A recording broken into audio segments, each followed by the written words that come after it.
Assalamualaikum warahmatullahi wabarakatuh teman-teman. Ketemu lagi di channel ini, tentunya masih di channel Maret 27. Geger teman-teman ya. Ini belum apa-apa kau sudah geger. Ada apa ini ya? Yang jelas ini ada kaitannya dengan Mbah Amin Rais dan partainya teman-teman. Gimana itu kok geger ya? Ini ada sebuah berita ya, pengurus Partai Umat Jogja ini beramai-ramai alias gerudukan teman-teman ya, beramai-ramai mengundurkan diri dari Partai Umat, partainya Mbah Amin Rais. Loh, kok bisa ya? Ya bisa lah, ini kan partainya Mbah Amin Rais teman-teman. Mungkin mereka pasti sudah nggak betah sama Mbah Amin Rais ya. Kita jadi ingat ya dengan apa yang pernah dikatakan almarhum Mbah Gus Dur ya. Jadi banyak orang yang mengatakan ini adalah sebuah kutukan dari Mbah Gus Dur teman-teman ya. Almarhum Mbah Gus Dur itu beberapa tahun yang lalu ya, ini sudah lama sekali ya. Mbah Gus Dur itu pernah mengatakan Amin Rais akan jadi gelandangan politik. Ternyata benar teman-teman ya. Ini benar-benar terjadi ya. Ini belum apa-apa sudah geger. Pengurusnya beramai-ramai mengundurkan diri. Kok bisa? Kenapa ya? Udah, pokoknya geger teman-teman. Ya, intinya ya geger. Ya.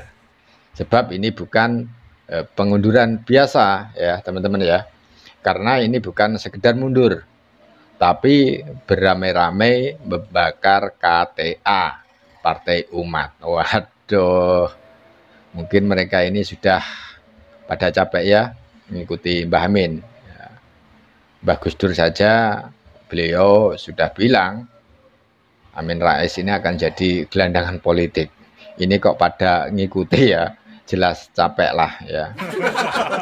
Jadi belum juga berhasil masuk ke DPR, anggotanya sudah pada cabut dan memilih keluar dari Partai Umat.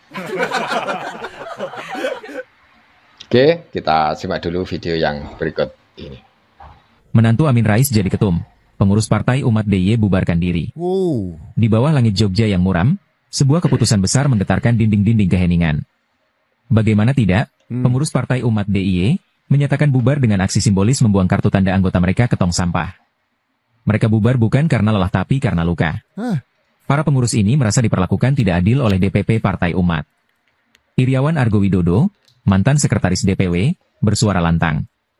Dia mengatakan, ketidakadilan dari DPP menjadi bara yang membakar keyakinan mereka. Tanggal 16 Februari 2025, Majelis Syura mengeluarkan keputusan mengejutkan. Semua pengurus didemisioner, musyawarah nasional ditiadakan. Sehingga otomatis mengangkat kembali menantu Amin Rais, Ridho Rahmadi, sebagai ketua umum. Iyalah ya, ternyata itu masalahnya ya. Mbah Amin. Kemarin Mbah Amin kan teriak-teriak ya, Pak Jokowi mematikan demokrasi. Partai Anda ternyata tidak demokratis ya. Justru partai Anda lah yang mengedepankan keluarga, Mbah Amin. Argo bilang, berbagai upaya sudah coba ditempuh dengan menggandeng beberapa DPW dari provinsi lain. Namun ADART baru itu akhirnya disahkan oleh Kementerian Hukum pada 7 Mei 2025 dan diserahkan ke DPP pada 15 Mei 2025. Semua upaya perlawanan pun gugur secara hukum.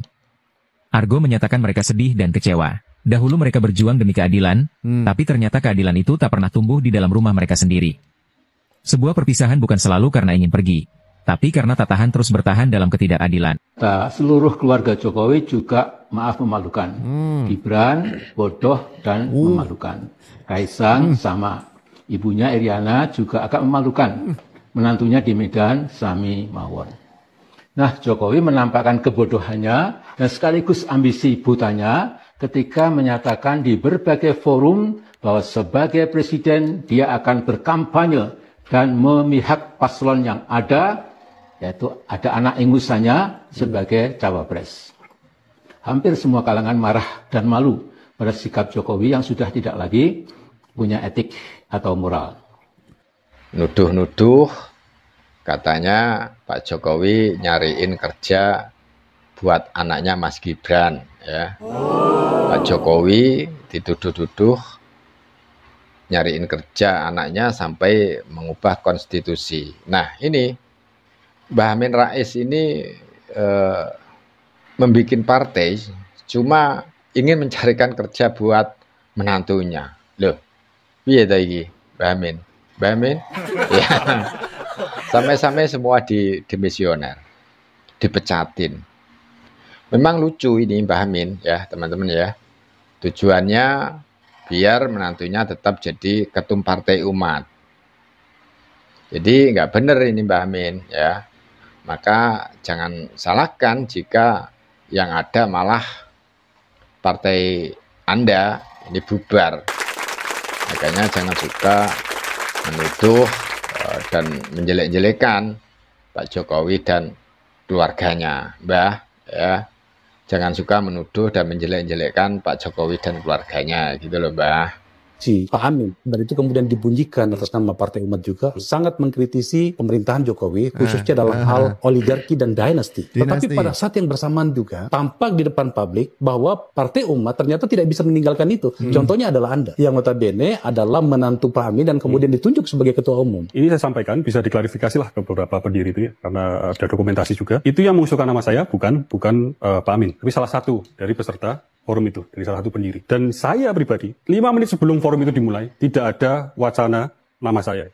Coba ya.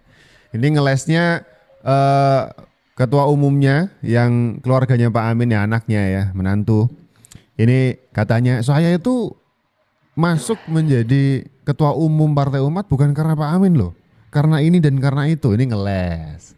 Partai Umat saat ini sedang mengalami konflik internal. Partai Umat yang kita ingin jadikan sebagai partai alternatif akhirnya juga terjebak di dalam sebuah tradisi tata kelola partai yang sudah ada itu, yaitu partai yang dimiliki oleh keluarga-keluarga tertentu.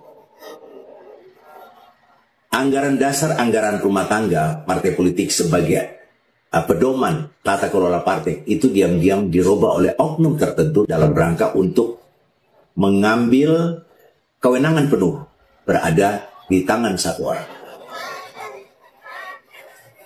Pak Amin ingin menjadikan mantunya sebagai ketua umum partai kembali, dan ini mengalami penolakan dari seluruh wilayah tanah air. Ketika itu terjadi, ya saya didatangi oleh banyak anggota MPR yang lain. Ya, yang masih hidup tinggal Fuad Bawazir. Ya, yang lain sudah pada meninggal. Aisyah Amini, ya, AM Fatwa, Hartono Marjono, dan lain-lain lagi.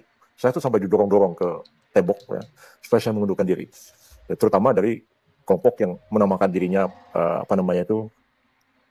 lupa saya kelompok tengah apalah begitu. Poros Tengah, ya. Ya saya sendiri mengatakan PBB itu bukan bagian daripada Poros Tengah. Poros Tengah itu kan Amin Rais, ya. Amin Rais itu memang dari awal ya mencalonkan Gus Dur, ya. Yang sebenarnya tidak tulus. Dia mau maju jadi calon presiden. Cuman Gus Dur ini dijadikan satu taktik dia untuk itu. Dan saya kira mungkin Pak Amin itu akhirnya terjebak dengan permainannya sendiri. Amin Rais itu adalah seorang yang bisa menghancurkan, tetapi gak bisa ngebangun.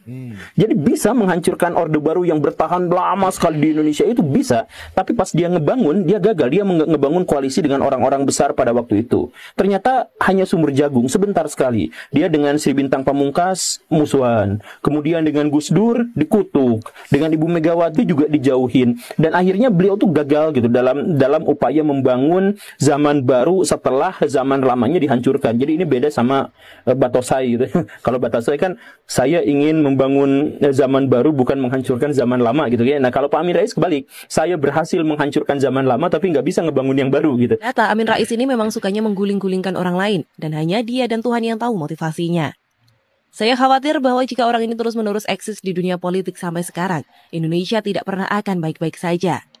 Dan di dalam cerita orang belakang Gus Dur, saat mereka mencoba memberikan penawaran melawan akan massa yang dikumpulkan Amin Rais, Gus Dur malah justru menentang dan melawan pemikiran yang bersifat kudeta melawan kudeta. Bahkan ia mengatakan bahwa jabatan di dunia ini tidak sepenting yang para pembelanya pikirkan. Bahkan Gus Dur mengeluarkan sebuah kalimat legend.